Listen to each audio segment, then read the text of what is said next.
नमस्कार, आप सभी दर्शकों का बहुत बहुत स्वागत है संत वाणी चैनल की इस विशेष प्रस्तुति में। दर्शकों, जीवन में कुछ व्यक्ति ऐसे होते हैं जिन पर प्रभु की अद्भुत अलौकिक कृपा होती है। ऐसे ही सद्गुरुदेव भागवत प्रवक्ता योगिनी पीठाधीश्वर अवध सरकार जी हमारे साथ इस समय स्टूडियो में मौजूद हैं, जिनसे हम बहुत सारी बातचीत करेंगे, उनके दरबार के बारे में बातचीत करेंगे, साथ साथ वो भागवत प्रवक्ता हैं उस विषय पर भी बातचीत होगी, धर्म और अध्यात्म के बारे में बातचीत होगी। स्वागत करते हैं अवध सरकार जी का स्टूडियो में। महाराज जी, आपका बहुत बहुत स्वागत है। नमस्कार। बहुत बहुत धन्यवाद। राधे राधे। जय बालाजी। संतवाणी के समस्त दर्शकों को अवध सरकार बालाजी की ओर से बहुत बहुत साधुवाद, धन्यवाद। आप समस्त भक्तों की मनोकामना बालाजी पूर्ण करें, गिरिराज जी पूर्ण करें। भागवत कृपा आप पर हो। श्री राधे श्याम जी। महाराज जी, विशेष अनुकंपा है प्रभु की आप पर, जो आप भागवत प्रवक्ता भी हैं, साथ साथ अवध सरकार का जो दरबार लगता है उसमें आप लोगों की समस्याओं का समाधान भी करते हैं। उस विषय पर बाद में बातचीत करेंगे। पहले मैं जानना चाहूँगी कि ये जो विशेष अनुकंपा है प्रभु की आप पर, कैसे, किस तरह से ये आपने सिद्धि प्राप्त की? देखिए, हमारा जो धर्म है जी, जो अध्यात्म है, हमारा जो सनातन धर्म है, हिंदू धर्म है, इसमें पहले से ही 33 कोटि देवताओं का समावेश है। ब्रह्मा, विष्णु, महेश्वर, तीनों की तीनों इसमें समाहित है। और कृपा जो है वह तपस्या से पाई जाती है। सृष्टि का जब उन्मूलन हुआ तो ब्रह्मा प्रकट हुए और ब्रह्मा जी को 2 ही शब्द सुनाई दिए, ता और पा, तप। तप करने से ही चीज़ें आती हैं। तो बाल अवस्था से और पूर्वजों की कृपा से हमारे दादा श्री पूज्य संत, बड़े ही अद्भुत दर्शन थे उनके, सिद्ध रामदास जी नाम था, और उनकी कृपा से और हमने श्रीधाम गोवर्धन गिरिराज जी रह करके तप किया और उसी तप के प्रभाव से हमें इस मुख में वाणी आई भगवत कृपा से, और उस वाणी से भागवत कथा के लिए 14 वर्ष की आयु से भागवत कथा करने लगे। जी महाराज जी, 14 वर्ष की अल्प आयु से आप आध्यात्म की साधना कर रहे हैं, भागवत कथा कर रहे हैं। किस तरह से इस भागवत कथा को आप देखते हैं? क्योंकि बहुत लोग अपने अपने तरह से व्याख्या करते हैं भागवत कथा की। क्या कहना चाहेंगे, क्या सार इसमें समाहित है? भागवत कथा तो साक्षात कृष्ण का ही स्वरूप है। वह साक्षात भागवत नहीं, कृष्ण का ही स्वरूप। श्रीमद् भागवताख्योजम प्रत्यक्ष कृष्ण, वो प्रत्यक्ष कृष्ण ही है। भागवत और कोई दूसरा स्वरूप नहीं, भगवान श्री कृष्ण का ही स्वरूप है। और भागवत में स्वयं भगवान समाहित है। जो भी व्यक्ति उसका रसपान कर लेता है वो जन्म जन्मांतर के पापों से मुक्त हो जाता है और उसे सद्गति प्राप्त हो जाती है। मरने के पश्चात तो होती ही होती है, लेकिन इस धराधाम में, इस कलयुग जैसे युग में जो भी कथा का रस अमृत पान कर लेता है वह धन्य हो जाता है। एक श्लोक मुझे याद आता है, पिबत भागवतम रसमाल्यम मुहुरहो रसिका भुवि भाविका। भागवत को जो पीता है, सुनता नहीं, जो पीता है। अब पीने का और सुनने का दोनों में बहुत फर्क है। सुना आपने इस कान से और दूसरे कान से निकाल दिया। अगर आप किसी भी वस्तु को पिएंगे तो वह मुख से पी जाएगी और कंठ से सीधे हृदय में जाकर के स्थापित हो जाएगी।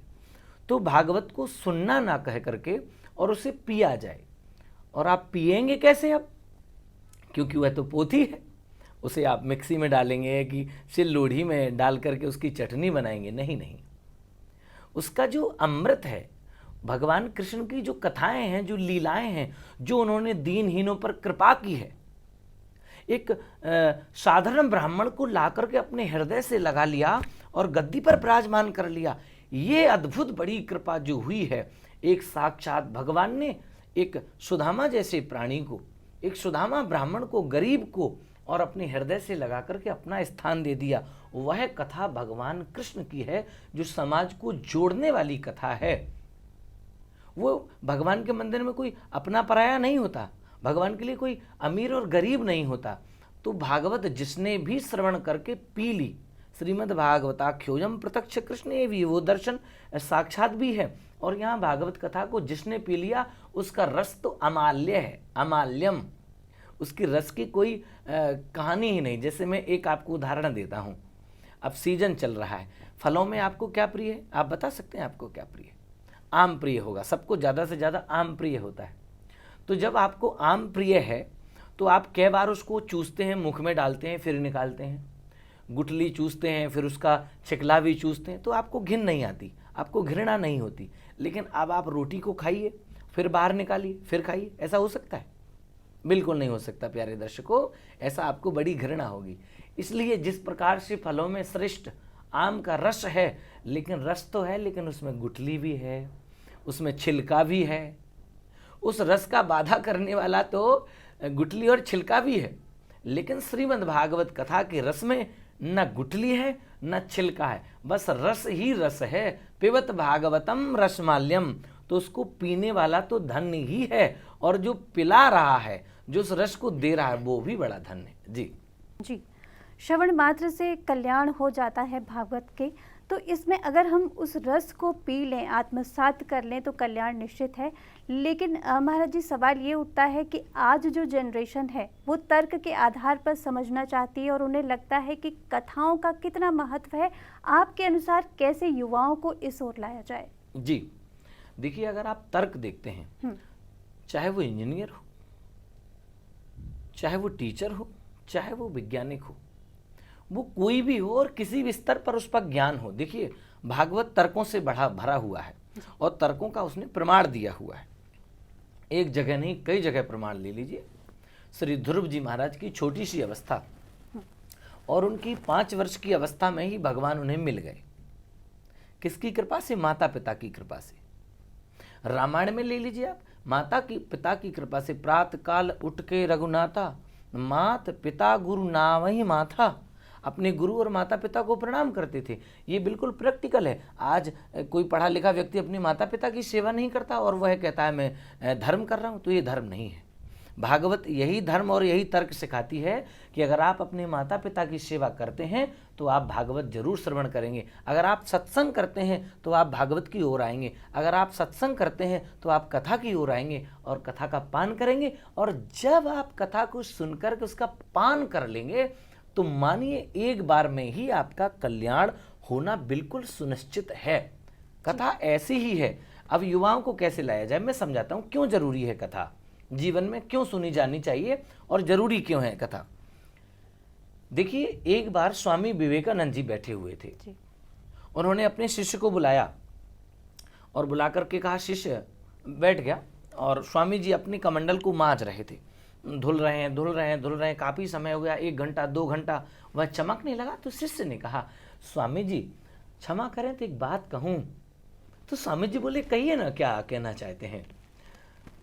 तो बोले, देखिए आप 1 घंटा 2 घंटे से इस बर्तन में बर्बाद कर रहे हैं मांजने में, इतना तो आप अगर भजन करते तो अच्छा रहता। तो स्वामी जी बोलते हैं, अच्छा ऐसा करो, इस कमंडल को आप ले जाओ और जितना साफ है इतना ही साफ मुझे दे देना, ठीक है। वो बोला, इसको तो मैं 2 मिनट में ही साफ करके दे दूंगा। स्वामी जी ने कहा, ठीक है। उसने ले जा करके और दे दिया, रख दिया घर पर, आश्रम पर। स्वामी जी 1 महीने के बाद बोले, भाई शिष्य, वो जो मैंने कमंडल दिया था वो लेके आओ। वो दौड़ा दौड़ा घर गया तो उसमें बहुत सारे दाग लग चुके थे, कई जगह से सफाई नहीं थी और सारी जगह से दाग लग गए। और वह शिष्य गया दौड़ा दौड़ा और उसने 2-5 मिनट साफ किया, लेकिन वह गंदगी नहीं हटी। अब जब गंदगी नहीं हटी तो उसने और समय लगाया। स्वामी जी वहाँ बार बार बुला ही रहे थे कि लाओ हमारा कमंडल लाओ, कमंडल लाओ। वह दौड़ करके गया और उस कमंडल को दे दिया। स्वामी जी ने देखा इधर से उधर से बड़ी गंदगी लगी है। क्यों भाई सेवक, आपको हमने क्या कमंडल इतना ही साफ दिया था? बोले, नहीं गुरुजी, कमंडल तो आपने बहुत ही साफ दिया था, लेकिन मैंने उसे रख दिया और रखने के कारण इतने दाग। तो बोले, आप उसको मांज लेते। कि गुरुजी मैंने बहुत मांजा, बहुत टाइम लगाया, लेकिन जितना आपने चमकदार दिया था उतना नहीं रहा। तो ऐसे ही भागवत श्रवण करने का क्या मतलब है इस कमंडल का और भागवत कथा का? अगर आप धर्म की ओर नहीं आएंगे, चर्चा की ओर नहीं आएंगे, सत्संग की ओर नहीं आएंगे, तो समाज की जितनी भी बुराइयां हैं उस कमंडल की तरह आप में दाग लग जाएगा। और वह दाग कौन धुल सकता है? भगवान की कथा ही उस दाग को धुल सकती है। इसलिए आज के युवाओं को सत्संग करना चाहिए, सत्संग में जाना चाहिए और भागवत कथा, राम कथा ऐसे और संतों के आश्रम में जाकर के सेवा करनी चाहिए। तभी उनके हृदय में लगे हुए दाग, हृदय में चल रहे क्वेश्चन, हृदय में चल रही परेशानियां, आज के युग में हर वर्ग का जीव परेशान है। वो परेशान अपने कर्मों से ही है। यही कर्म वह कर रहा है कि वह बार बार अपने अतरंग भाव को नहीं मांझ रहा है। और जिस दिन वह मांझने लग जाएगा, जिस दिन वह भागवत की शरणागति ले लेगा, उस दिन उसके जीवन से कष्ट मिट जाएंगे। श्री राधे। और अब चर्चा कर लेते हैं धर्म और अध्यात्म में क्या फ़र्क है, क्योंकि बहुत बारीक ये फ़र्क होता है लेकिन समझना इसको बड़ा मुश्किल है। देखिए, धर्म और अध्यात्म में कोई फ़र्क नहीं है जी। अगर आप क्वेश्चन ऐसा करते कि धर्म किसे कहते हैं तो वो थोड़ा अलग हो जाता जी। और धर्म और अध्यात्म ऐसा है जैसे दही और श्रीखंड। जैसे दही खाने में बड़ा ही स्वादिष्ट लगता है, ऐसे ही श्रीखंड खाने में बड़ा स्वादिष्ट लगता है। धर्म और आध्यात्मिक दोनों एक ही पटल के विषय हैं। चाहे कोई धर्म की ओर चला जाए, चाहे कोई अध्यात्म की ओर चला जाए। अध्यात्म की ओर जाएगा तो वह अंदर से परमात्मा को पाएगा, धर्म की ओर से जाएगा तो वह अंदर से भी परमात्मा को पाएगा और बाहर से भी सभी मनुष्यों में परमात्मा का ही स्वरूप देखेगा। एक संत हैं, वह संत कई साल तक चलकर के पैदल रामेश्वरम की यात्रा करते हैं, गंगोत्री से आते हैं जल चढ़ाने के लिए, और रास्ते में उन्हें एक गधे के रूप में एक पशु मिल जाता है और वह जोर जोर से जल को देख करके चीखने लगता है। और वह संत एकनाथ जी महाराज उस गधे से अपने कमंडल को बचाते हैं, कहीं मेरा जल ना पी ले, लेकिन वो बार बार उस कमंडल की ओर देख करके चिल्लाता है कि मुझे प्यास लगी है। संत तो दयालु ही होते हैं। ये आध्यात्मिक और धर्म दोनों की चर्चा कर रहा हूं मैं। उन्होंने कितनी आध्यात्मिक परेशानियां झेली, वह जल लेकर के आए कितनी दूरी से, और उन्होंने उस जल को वहां रामेश्वर में चढ़ाना ही था कि एक पशु आ गया गधे के रूप में और वह उसका स्वरूप गधे का, और वह पानी देख करके पीने की चेष्टा करता है। लेकिन अगर वह पानी पी लेता है तो फिर वह रामेश्वर को जल क्या चढ़ाए, फिर उनकी इतने सालों की जो तपस्या थी, तीन सालों की, वो तो बेकार हो जाएगी। लेकिन उन्होंने कहा कोई बात नहीं है, तुझ में मुझ में खड़ग कम में, हरि व्यापक सर्वत्र समाना, कहाँ नहीं है मेरा ईश्वर, कोई बात नहीं, ये जल पी लेगा, ये जीवित रहेगा, मेरा जीवन रहेगा तो मैं दोबारा से भगवान शिव को जल चढ़ा दूंगा, कोई बात नहीं। ऐसा ही हुआ। उन्होंने जैसे कमंडल रखा, उस गधे के स्वरूप से ही भगवान शिव प्रकट हो गए। तो यह धर्म है और यही आध्यात्मिक है। धर्म हमको सिखाता है दूसरे के जीवन को बचाना ही धर्म है, दूसरे के दर्द को अपना लेना ही धर्म है, दूसरे की परेशानियों को हल कर देने का नाम ही धर्म है। आध्यात्मिक अपने लिए होता है, अपने परिवार के लिए होता है, धर्म संसार के लिए होता है। आध्यात्म जब जीवन में लाएंगे तो उसे दुनिया में भी दे सकते हैं। जी। श्री राधे। महाराज जी, एक सवाल और होता है हमारे जो भक्तजन हैं उनके मन में कि जब जब भागवत का जिक्र आता है लेकिन वहाँ पे श्री राधा रानी का जिक्र नहीं मिलता, ऐसा क्यों? क्योंकि आह्लादनी शक्ति कही जाती है कृष्ण जी की, उनके बिना उनकी पूजा अधूरी मानी जाती है, उनका नाम अधूरा माना जाता है, लेकिन ऐसा क्यों कि भागवत में जिक्र नहीं है उनका? देखिए, अभी इसी विषय पर बड़ा विवाद चला था वृंदावन में जी। बड़े दो पूज्य संत थे, दुनिया जानती है उनको, हमारे अच्छे मित्र हैं, पूज्य अनुरुद्धाचार्य जी महाराज और पूज्य गुरुदेव, जिन्होंने बहुत सारे शिष्यों को, और इस विषय पर बहुत ही उन्होंने अपनी अपनी राय रखी थी। देखिए, दो विषय है। राधा शब्द कहाँ नहीं है, किधर नहीं है। अगर आप भागवत को देखें तो वह राधा में ही है। कृष्ण की शक्ति तो राधा ही है, भजन राधा ही है, ब्रज राधा ही है। किस संत के मुख से आप राधा नहीं सुनेंगे?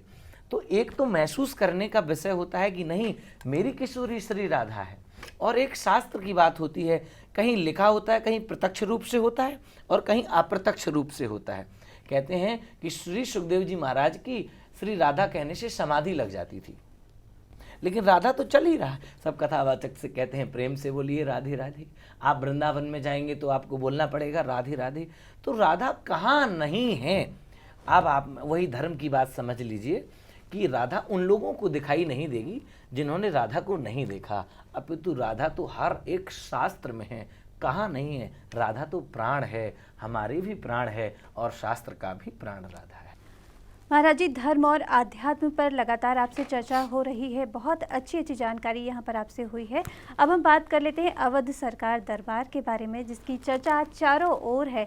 लोग इससे लाभान्वित हैं और जो जो समस्याएं जीवन में है, चाहे वो असाध्य रोग हो, उनसे भी लोग निजात पा रहे हैं। कैसे ये घटनाएं घट रही हैं? कहा जाता है कि जो लोग चलने में असमर्थ है वो आपके पास आते हैं और दौड़ने लग जाते हैं। ये जो कृपा हो रही है, किस तरह से घटित हो रही है? देखिए, ये कृपा ही है जी। और कृपा कभी दिखाई नहीं जाती, कृपा तो बस होती है। चमत्कार दिखाए जाते हैं लेकिन कृपा दिखाई नहीं जाती जी। कृपा तो बस होती है। ऐसे ही मुझ पर गुरु कृपा हुई है, पितृ कृपा हुई है, मेरे इष्ट की कृपा हुई है।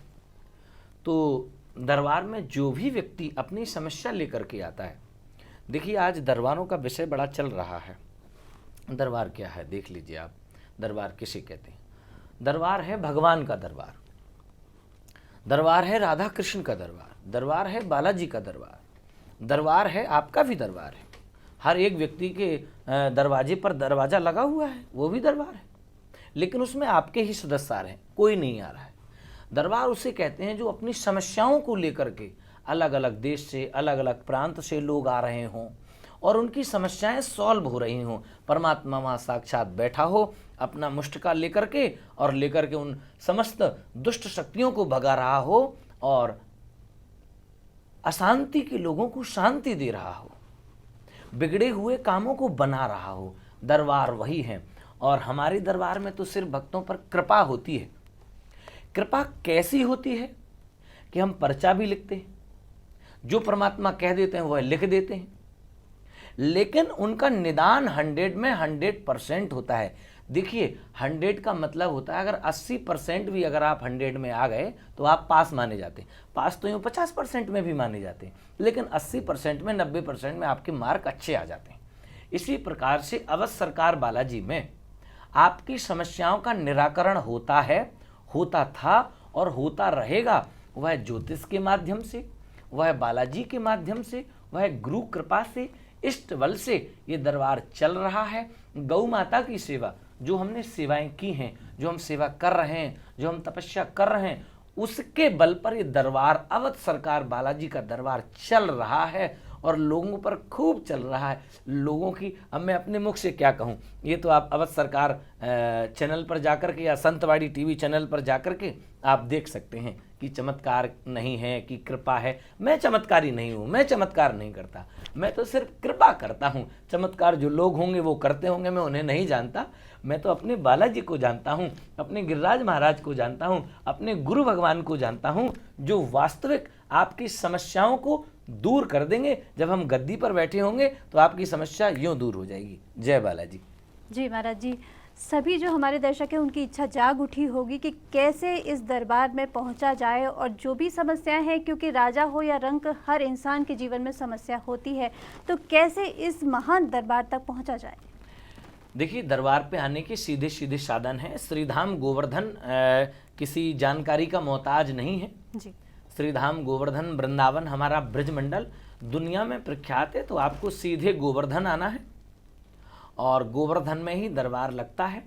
स्क्रीन पर नंबर दिए जाते हैं, उन नंबरों पर आप हमारे सेवकों से बात कर सकते हैं, अपने नाम रजिस्ट्रेशन करा सकते हैं, ताकि आप लोगों को तकलीफ ना हो आने में, ताकि आप लोगों को वेटिंग ना हो। कई दरबारों में मैं अपने पूज्य गुरुदेव के दरबार की बात तो कहूँगा कि वहाँ नंबर लोगों के आते हैं, लेकिन और दरबारों में लोग हमारे पास में बात आ रही है कि गुरुजी हम फलान जगह गए थे। मैं नाम नहीं लेना चाहूँगा उन दरबारों का, कि हम फलानी जगह 3-4 बार हुआ है लेकिन गुरुजी मिले ही नहीं। कई दरबार वाले दावा करते हैं कि नहीं हमारा दरबार तो फ्री में चलता है। महाराज जब फ्री में चलता है तो वो जो गरीब लोग हैं उनके पर्चे क्यों नहीं बनते? सिर्फ उन्हीं के पर्चे बन जाते हैं जो रसूख वाले होते हैं। तो ऐसा क्यों? तो हमारे देश में ऐसा होता आया है, चाहे वह कोई भी हो, गरीबों को पकड़ता है कि नहीं नहीं हम गरीबों के हैं, हम गरीबों के हैं, लेकिन गरीबों का कोई कल्याण नहीं करता।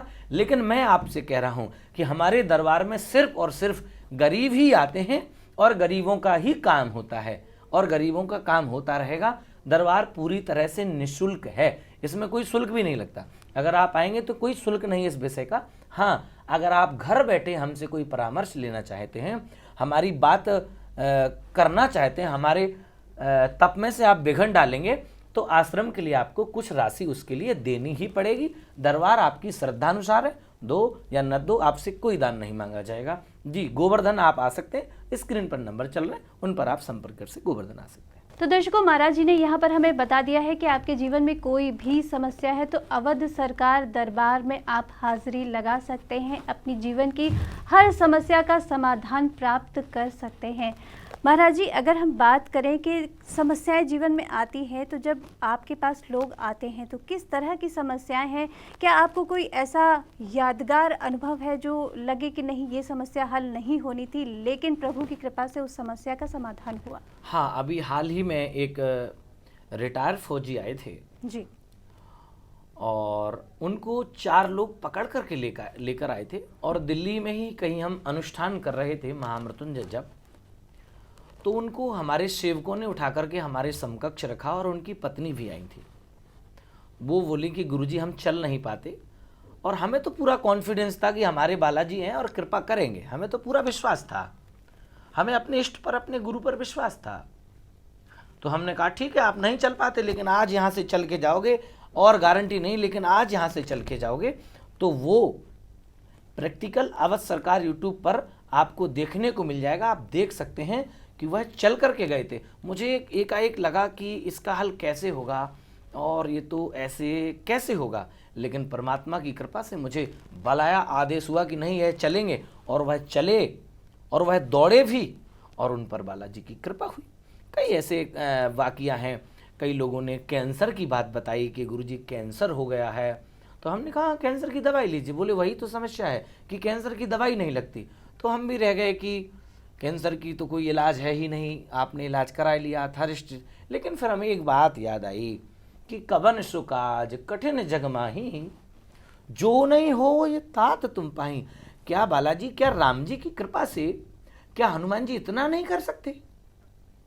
कौन सा ऐसा काम है जो आपसे नहीं हो सकता? हमने तो सुना है मरे हुए व्यक्तियों पर आपने कृपा करी, हमने तो सुना है कि अपने पति की, एक पतिव्रता स्त्री अपने यमराज से पति की जान लौटा के ले आई अपने संकल्प से। तो क्या बाबा इतनी कृपा नहीं कर सकते? तो उन्होंने कृपा करी और आश्रम की भभूत दी गई, और उस भभूत से वो सही हो गए। एक 36 साल की महिला, नाम सुना हो गया आपने, बागेश्वर, वहीं के पास की एक महिला थी।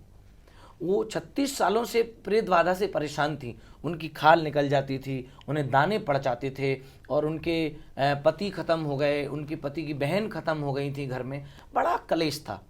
वह भी हमने बड़ा 2-3 दिन का समय मांगा उनसे कि देखते हम होता है कि नहीं।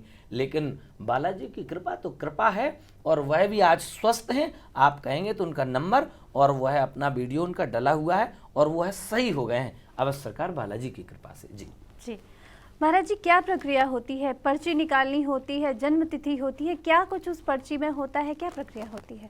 देखिए, प्रक्रिया कुछ नहीं है, बस आपको क्या करना है, किसी भी हनुमान मंदिर जाना है जो प्राचीन हो, उस हनुमान मंदिर पर लाल पीला कपड़ा लेकर के जाना है, और हनुमान जी पर अपनी अर्जी लगा देनी। किसी भी मंदिर, भारत देश के या विदेशों में या दूर देश बैठे हुए लोग, कहीं भी आप लोग बालाजी का नाम लेकर के और उस अर्जी को अवध सरकार बालाजी का नाम लेकर के और उन बालाजी पर अपनी मनसा व्यक्त कर दीजिए। यानी जो बातें आपको समस्या है वो वहां बोल दीजिए उस मंदिर पर, और बस आप फोन उठाइए और स्क्रीन पर चल रहे नंबरों पर बात कीजिए, अपना रजिस्ट्रेशन कराइए। जिस समय भी हम फ्री रहेंगे अपनी साधना से, श्रीमद् भागवत कथा से फ्री होंगे, आपके सवालों का जवाब देने के लिए बस पेन कागज उठाएंगे और अपने आप आपकी समस्या लिख जाएगी और उसका निदान लिख जाएगा। अगर आप करेंगे तो 100% आपको लाभ होगा।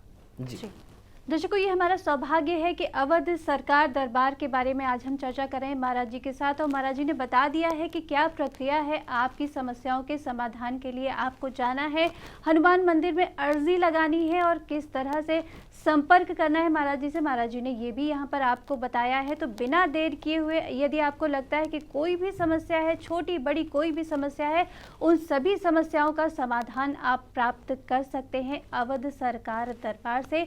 नंबर्स लगातार आपकी टीवी स्क्रीन पर बने हुए हैं।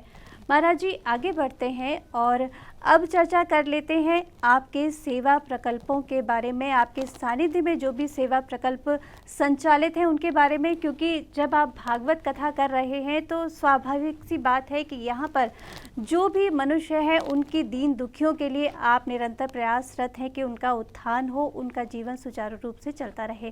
क्या क्या सेवा प्रकल्प हैं, कैसे उनकी प्रक्रिया चलती है?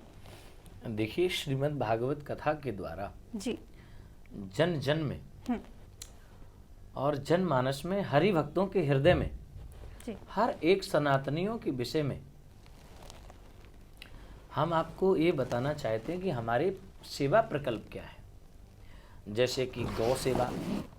आज अगर सबसे ज़्यादा किसी की हालत खराब है तो वह गौ माता की है। जगह जगह रोडों पर गौ माता दिखाई देती हैं।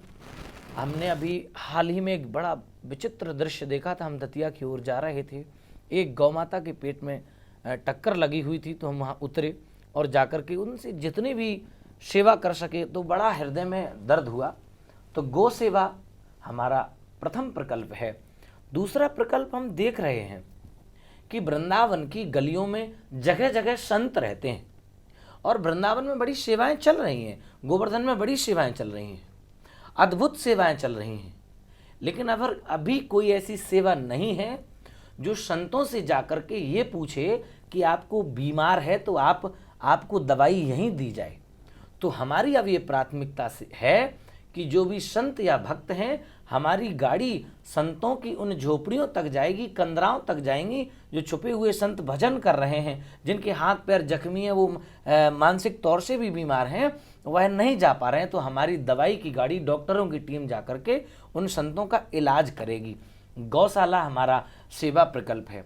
आज की तीसरी सेवा यह है कि आजकल बच्चे जो है वो विदेश चले जाते हैं और वहाँ से अपने माता पिता को 20,000 50,000 रुपये डाल देते हैं कि आप रहिए।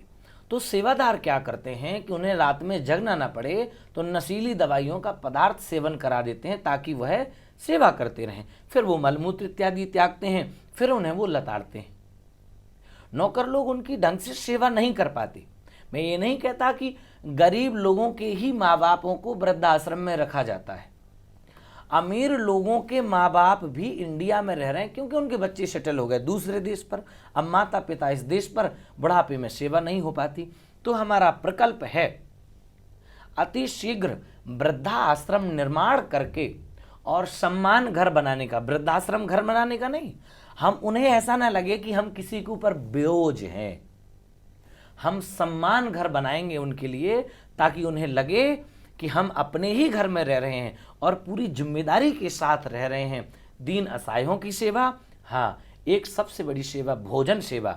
हम निरंतर मंगलवार और शनिवार अति शीघ्र प्रसादी बांटने वाले हैं। गौ सेवा चल ही रही है और अति शीघ्र संतवाणी चैनल के माध्यम से हम लगातार आप सभी दर्शकों के बीच, इन सभी सेवा प्रकल्पों के बीच, गौ माता के बीच, समाधान फाउंडेशन के बीच, अवश्य सरकार धाम की ओर से आप समस्त भक्तों को साधुवाद देते हैं। संतवाणी चैनल पर हमसे जुड़ करके और हमारे प्रकल्पों से जुड़ करके इसमें आप अपने जीवन को धन्य करें और हम भी अपने जीवन को धन्य करेंगे। सीताराम, राधे श्याम, जय बालाजी जी। तो दर्शकों, महाराज जी से हमने ये समझ लिया है कि कौन कौन से सेवा प्रकल्प संचालित हैं और कौन कौन से अभी योजनाओं में है।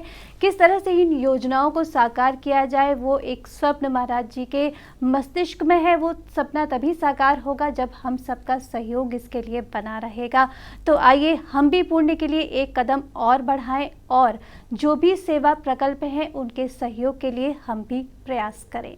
महाराज जी, बहुत बहुत धन्यवाद आपका कि इतनी सुंदर यहाँ पर आपने भागवत की व्याख्या की, साथ साथ अवध दरबार से किस तरह से लोगों को सहयोग हो सकता है, समस्याओं का निदान हो सकता है, उसकी चर्चा भी आपने की। आगे फिर आपसे चर्चा होगी। आज के लिए फ़िलहाल इतना ही। आप यहाँ पर आए, इतना अमूल्य समय दिया, उसके लिए आपका बहुत बहुत धन्यवाद। नमस्कार। आप सभी के दर्शकों को, संतवाणी के दर्शकों को अवश्य सरकार बालाजी की ओर से खूब खूब आशीर्वाद। आपके समस्त कष्ट दूर हों। राधे राधे राधे।